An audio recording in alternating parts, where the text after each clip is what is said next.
My name is Casey Baez, Vice President of Integrated Marketing and Communications at Bright Focus Foundation. And I am pleased to be here with you today as we discuss living with vision loss from glaucoma.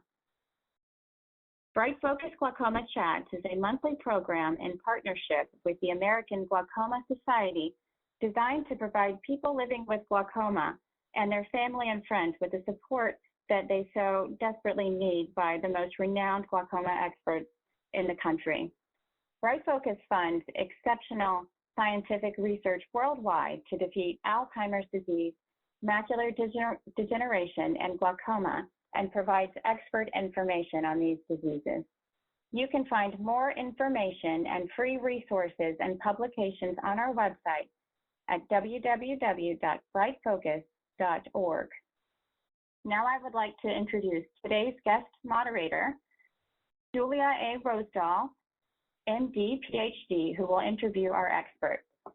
Dr. Rosdahl is a board-certified and fellowship-trained glaucoma specialist at the Duke Eye Center who is working to preserve sight for her glaucoma patients as an associate professor of ophthalmology at Duke. She currently serves as the chair of the planning group of the National Eye Health Education Program and the chair of the Patient Engagement Subcommittee of the Patient Care Committee of the American Glaucoma Society.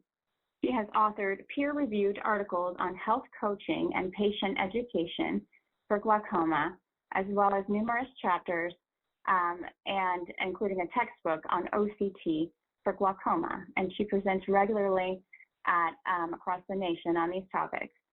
Thank you for being here with us today, Dr. Rosdahl. Thank you so much, Casey. It is a pleasure to be here. I'm so excited about the conversation that we'll have today. We have two experts to discuss the topic of vision rehabilitation. First, I'd like to introduce occupational therapist Omar Mohiuddin. Omar has worked in both clinical and nonprofit eye care settings, as well as academia doing research in the field of preventive medicine. And he currently works here at the Duke Eye Center. I get to work with him. It's such a pleasure. In our Vision Rehabilitation and Performance division, where he sees clients with age-related and acute onset vision impairment and addresses how changes in vision affect participation in activities of daily living, including community and work accessibility, functional mobility, and driving safety. We also have Ed Haines, who's the Chief Program Officer at Hadley, which is a 100-year-old organization dedicated to providing free programming that helps older adults discover new ways to do things made difficult by vision loss. I love Hadley. I'm so excited that Ed is here with us. He is a certified vision rehabilitation therapist and has served adults with visual impairments for 25 years, both in the public and private sectors. So welcome, Omar and Ed, to the conversation. Thanks, Dr. Thank you, Dr. Rosdahl. Rosdahl. It's a pleasure to be here. Wonderful. So Omar, I'd love for you to start us off by explaining what vision rehabilitation is from an occupational therapist perspective. Sure, I would be happy to. So I would like to start by explaining that vision rehabilitation includes a host of different services that are available to those experiencing visual impairment, such as low vision optometry, orientation mobility, and vocational rehabilitation, just to name a few. And at the core of all of these services or disciplines, they're really centered on helping those affected by visual impairment to adjust and compensate for changes in their vision, maximize the use of the remaining functional vision if possible, teach them ways in which they can maximize their independence and safety. As an occupational therapist or an OT, my work is more so focused on helping those experiencing vision loss as well as other physical, cognitive, sensory issues complete their daily activities. These activities may include self-care activities such as identifying and finding food on your plate or picking out an outfit for the day, instrumental activities like paying your bills or cleaning your home, vocational activities such as using a computer to complete your work duties or school assignments, leisure activities such as being able to read a book, playing cards, going golfing, watching television, activities involving social participation. So that may include recognizing and interacting people in your communities, community mobility activities such as driving, and lastly, health management activities such as being able to manage your medications appropriately or checking your blood sugars. Gosh, that is so much. I appreciate that, all that work that you're doing. Ed, do you have anything else to add from your perspective as a certified vision rehabilitation therapist? Sure, but not much. Omar really covered the bulk of what we address, and as he mentioned, it's a huge area of work that we do with folks. I just might want to add that vision rehab therapists sometimes actually work with folks in their homes and work with families. So we also maybe deal with relationships, helping family members cope with vision loss. We work in the community, so we may do workplace assessments at a work site or educational assessments at a school or a university or a place of learning. So it really encompasses an awful lot. Yeah, and it's really such important work and makes such a difference for people. Ed, can you tell us what vision support resources are available, especially those through Hadley, and how people can access them? Sure. There are lots of resources out there. They're both private and public. But thanks for mentioning Hadley. So I'll briefly talk about Hadley first. And as you said in your introduction, we're dedicated to helping adults discover new ways to do things made difficult by vision loss. And Hadley provides a wide variety of virtual programming, and that ranges from iPhone tutorials, cooking tips and tricks, Braille, and even community opportunities like discussion groups and peer supports. So our members are really spread all over the country, even the world, and everything we offer is for free. So we'd love anyone who's listening today to give us a call. We'd love to help you. Our number is 800-323-4238, or you can go to our website, hadleyhelps.org. Now, in the United States, at least, there are many other organizations that provide help on a local level. And these can include not-for-profits, occupational therapists working in clinical settings with eye physicians, the National Library Service for the blind and visually impaired, or state agencies for the blind and visually impaired. And in the United States, at least, these services are kind of fragmented. They're pretty local, and each area of the country has varying degrees of access to these entities.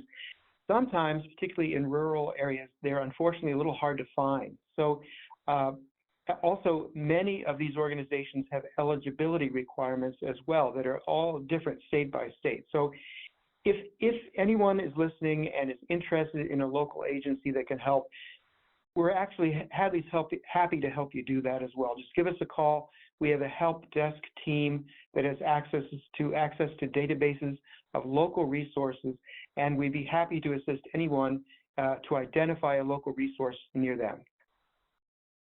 Thank you, and I just want to amplify how great Hadley is for patients. I'm always so impressed by the things that I learn when I go to your website, and I know how wonderful it is to have a phone number to call to get help when you need it. So thanks for sharing those resources with our listeners. Omar, can you tell us how individuals can access vision rehabilitation with an occupational therapist, and if you need a referral for that? Yeah, that's a great question. So while more and more OTs who specialize in low vision rehabilitation may be employed within nonprofit and community settings, by and large, a majority of occupational therapists, like Ed had mentioned, work within medical institutions that provide outpatient or home-based care where insurance is being billed for their services. OT services are usually covered by most third-party payers like Medicare, and most of them will require referral from a medical provider and sometimes even prior authorizations in order to pay for those services. Yeah, that's really helpful. And where are these services located? Sure. So it'll depend, right? So if you are seeking vision rehabilitation services, it's best to start by asking your glaucoma provider first for a referral to a low vision specialist in your area. Now, these specialists may include like a low vision optometrist who would complete a functional vision evaluation, prescribe glasses or devices, such as assistive technologies, and then refer you to OTs or occupational therapists that they're aware of in their area who have specialized training and knowledge in the field of vision impairment and rehabilitation. Yeah, I feel so lucky at Duke to have you and our team here, and I know that there are teams like that around the country helping people. Sometimes we don't recognize vision loss in one of our eyes when it's kind of doing double work to make up for the vision in the other. And one of the questions that we had was about this. And so, Omar, can you tell us more about what functional vision loss is and who would be a candidate for vision rehabilitation services? Certainly. So I think it's really important that we make a few distinctions here with the terminology that we use, because not all persons with a diagnosis of glaucoma may have vision loss, and not all persons with changes in their vision may be having issues carrying out daily activities. So the three key terms that I'm going to use here are disorder, impairment, and functional vision loss. So glaucoma is a disorder describing a group of eye diseases that may cause damage to the optic nerve if left untreated. This disorder and the resulting damage may cause you to experience symptoms, which is what we call an impairment. Common impairments that persons with glaucoma may experience may include blurred vision, loss of peripheral vision, decreased color and contrast sensitivity, increased sensitivity to glare and bright lights, and difficulty seeing in dark or low light conditions, just to kind of name a few. Now, when these symptoms or impairments get in the way of someone completing functional activities such as reading or driving because their vision is too blurry in order to make out the words in their book, or their color vision is too impacted to where they have difficulty identifying traffic light colors appropriately or identify road signs appropriately. This is what we call functional visual loss, as it takes away from your ability to complete functional tasks. So I like to think about functional vision as the vision that's required to do a functional task. And so anyone experiencing functional vision loss, they would be good candidates and may benefit from vision rehabilitation services. That is so useful. I appreciate how careful you were explaining those terms. I think that's so helpful for people to have kind of a common language to talk about things. And as a follow-up to that last question, Ed, I wonder if you can discuss some of the common practical daily living tasks that are affected by the different functional visual deficits?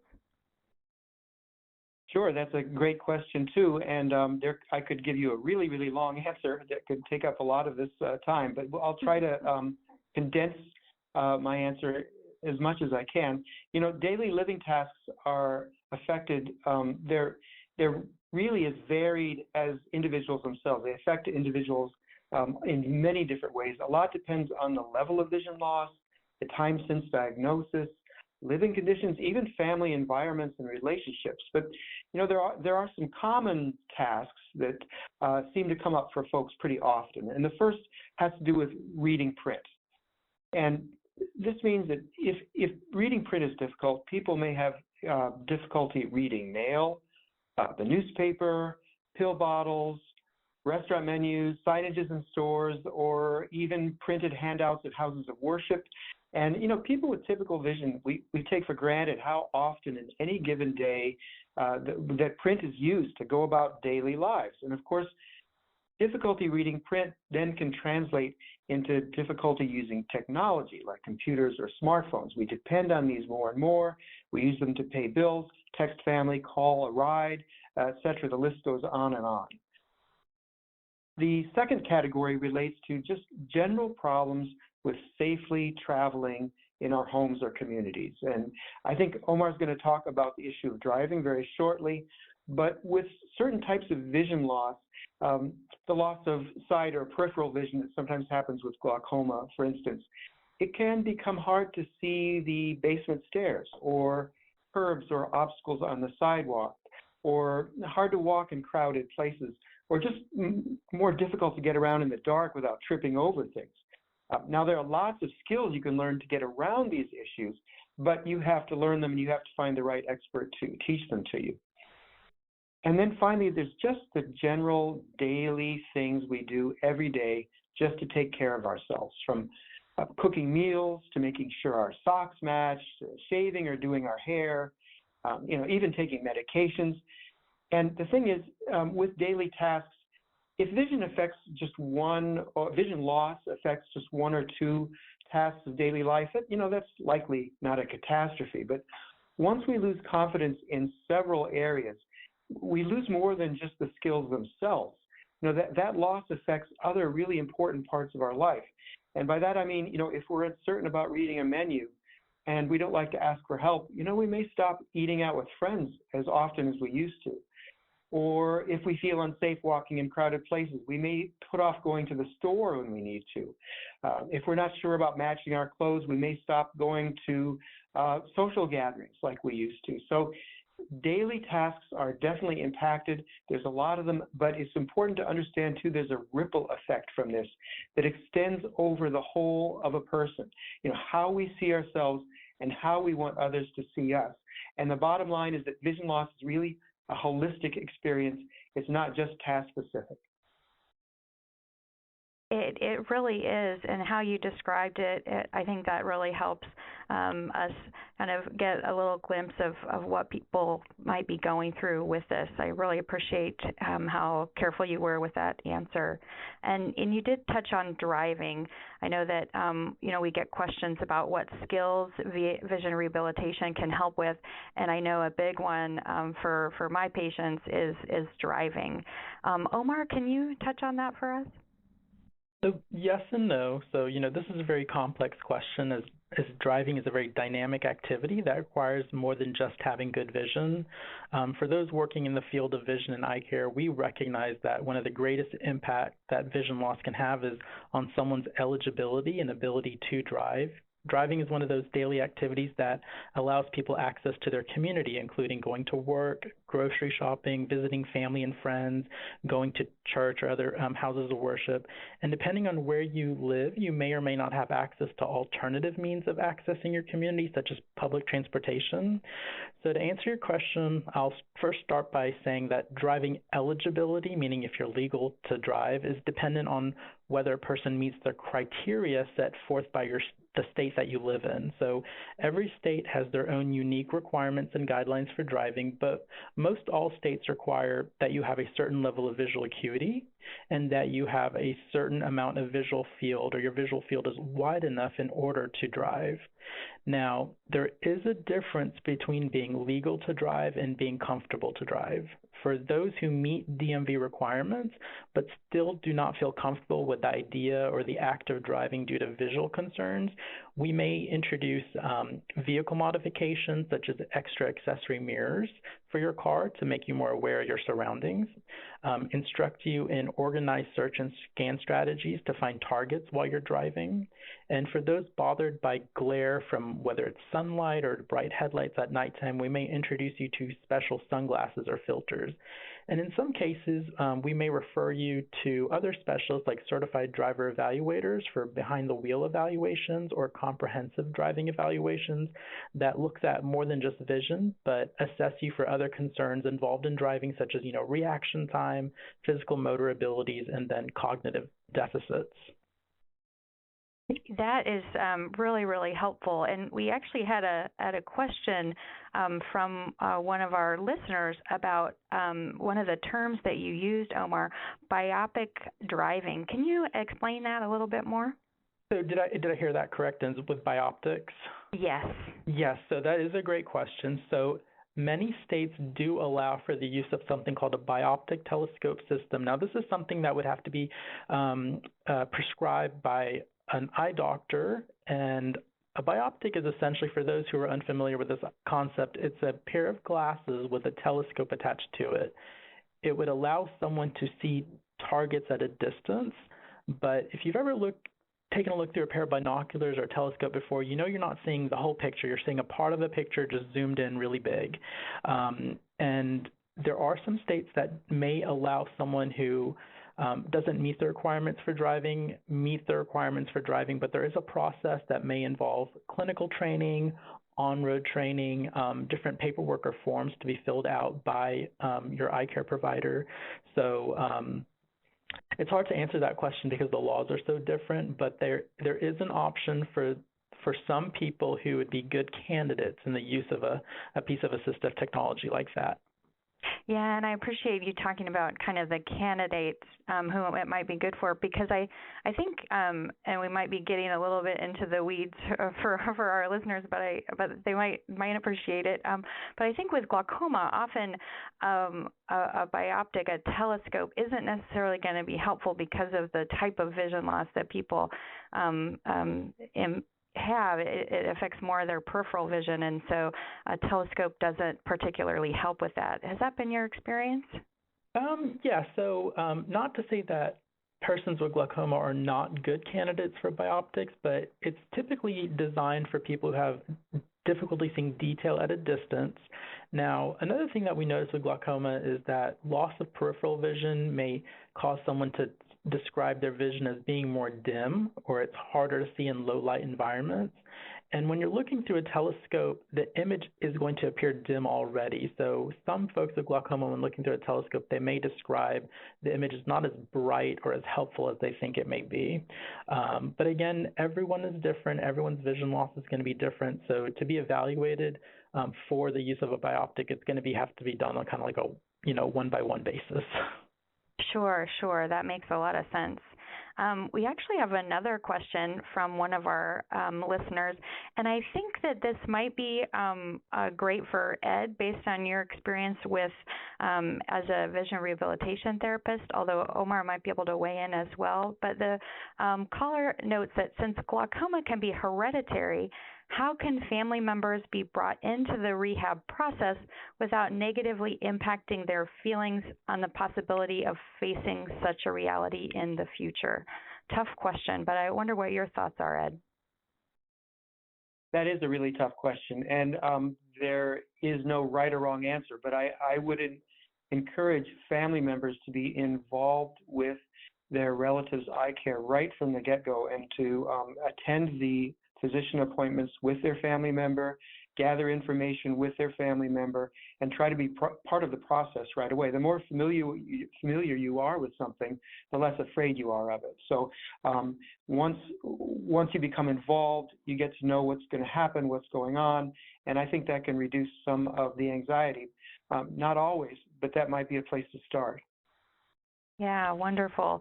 And I appreciate that this listener mentioned about how glaucoma is hereditary and it can run in families. And so certainly if you have a family member with glaucoma, please get your eyes checked to our listeners. And so if you do have glaucoma, it's diagnosed early and hopefully preventing vision loss.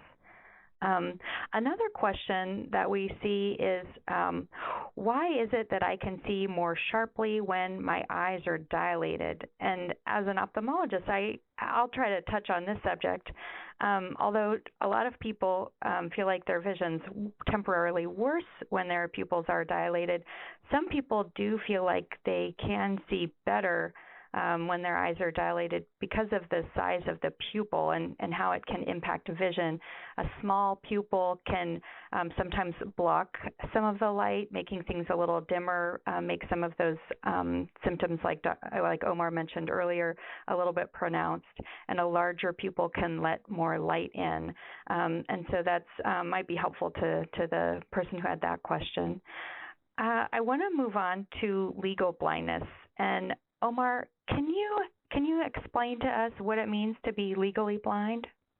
Sure. So legal blindness is nothing more than an indication that you have met a certain level of vision loss that would qualify a person for benefits, including disability and certain state social services and rehabilitation programs. So it's a qualifying criteria. There are two criteria for a person to be considered legally blind, and you only have to meet one of the two. The first would be having a visual acuity of 20/200 or worse in your better seeing eye, and the second criteria is having a visual field that is 20 degrees or less in your better seeing eye. And just to note, legal blindness is nothing more than a label. It does not tell us about what a person can and cannot do, and it is certainly not synonymous with the term blindness. So true. That's really helpful. Ed, whether someone's determined legally blind or not, do you have any advice on how they can explain their vision loss to their employer, to the people that they work with? Wow, well, it's a good question, and there is no right or wrong answer to this one either. But I will tell you from experience that the first recommendation I can make is that you should not speak to your employer at all until you've done a lot of homework.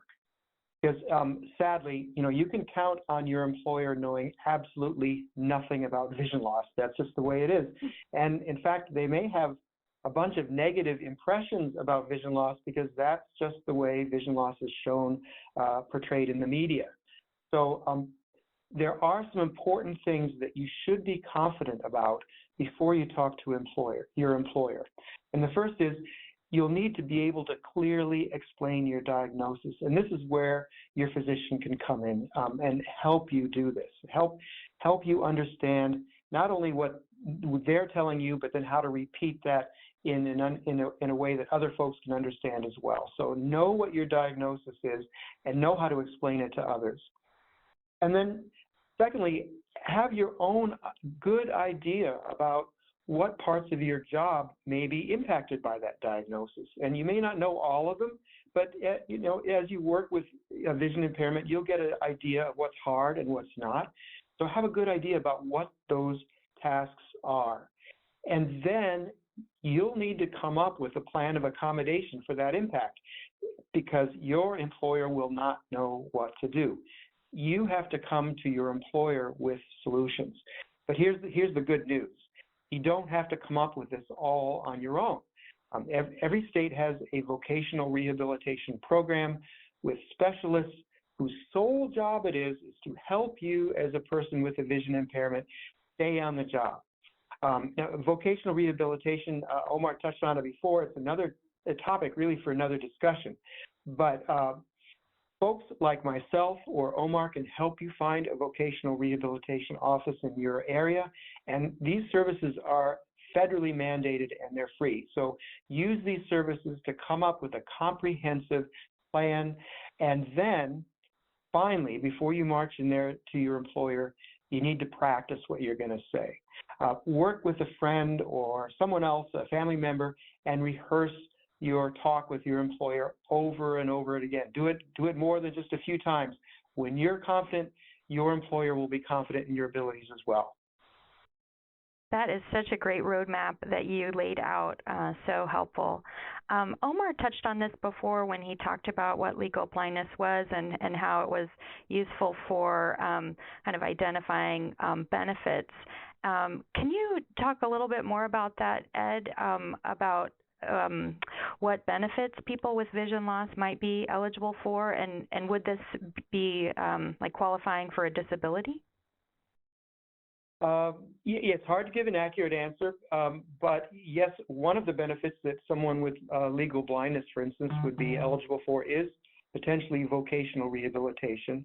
And that program does a lot more than what I just discussed before. It also sometimes helps pay for educational endeavors, college tuition, retraining, tools, supplies, accommodations that you might need on the job, assistive technology, et cetera. So definitely get in touch with vocational rehabilitation. Social Security disability is potentially a benefit when you lose vision. Again, you could get a definitive answer about when that would be possible by contacting your local Social Security office. And there are some tax benefits for legal blindness. Again, you'd want to talk to your accountant or someone from the IRS. And different states have a lot of other little benefits you wouldn't think about, like for some states, for instance, you can get a fishing license at a reduced rate, or entrance to national parks at a reduced rate. So there's a myriad of benefits. Not all of them are coordinated between states. So it's if you can find a vision rehab therapist or an occupational therapist like Omar, who probably has at their fingertips a pretty good knowledge of locally what you're going to need. That's your best bet. Yeah, it seems like really getting connected with folks locally as well as taking advantage of the more kind of national-based resources like Hadley is so important to making things work for yourself.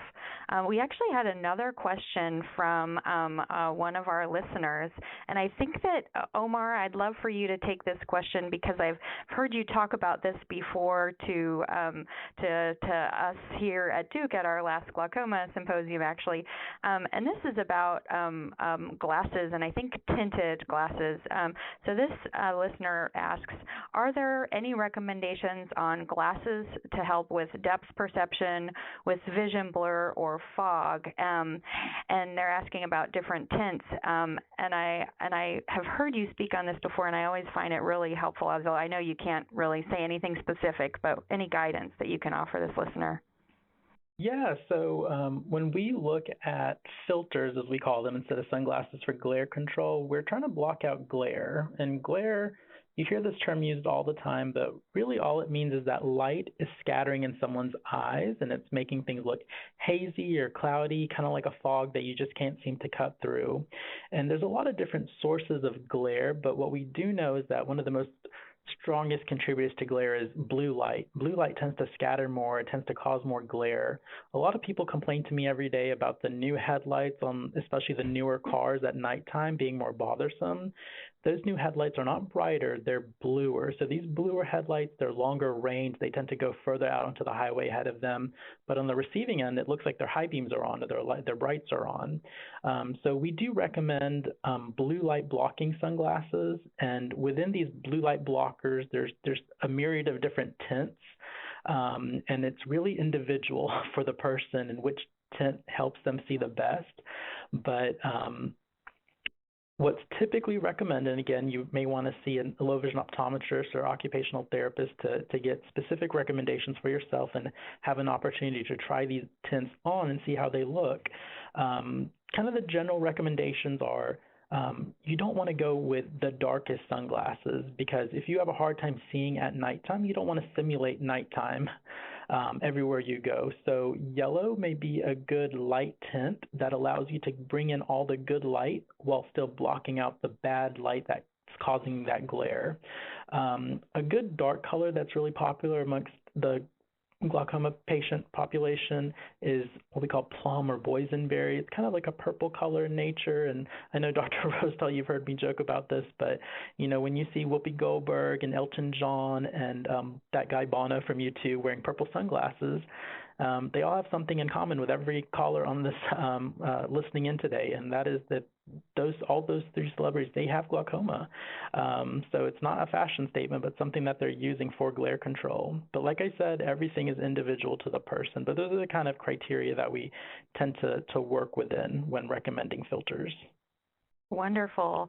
Well, I have so enjoyed this conversation. I've learned a lot, and I think I just have one more question that I'm going to send to Ed before we work on closing this out. But, you know, there are just so many wonderful low vision advocate organizations as well as individual advocates.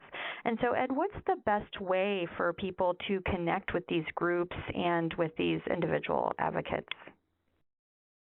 It's a good question because there are lots of groups, both local and national. You know, I'll mention the American Council for the Blind and the National Federation for the Blind.